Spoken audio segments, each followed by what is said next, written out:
എന്തിനാ നിമ്മരുന്ന് വാങ്ങിച്ച് 2 വെട്ട് വെട്ടുമ്പോ ഇത് ഇളകി പോവും. ചുമ്മാ വാടകയ്ക്കരുത്. ഒരു ആപ്പ് വെച്ചാ ഇരിക്കുമെന്തോ. ഡേ നിഷേ ആ വരുന്നു. ആ എന്തുപറ്റി? രാവിലെ ഒരുപാട് ജോലിയുണ്ട്. എന്താ കാര്യം? ഡേ ഒരു ആപ്പ് വേണം. ഒരു ആപ്പും എടുത്തോണ്ടോ. ആപ്പാ? അതാ വരുന്നു.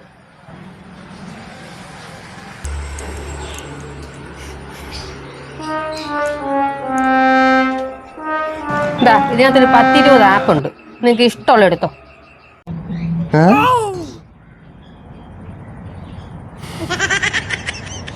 എങ്ങനെ ഉണ്ട്? മറക്കല്ലേ, ഞങ്ങളോടൊപ്പം നിങ്ങളും കൂടെ തന്നെ കാണണേ.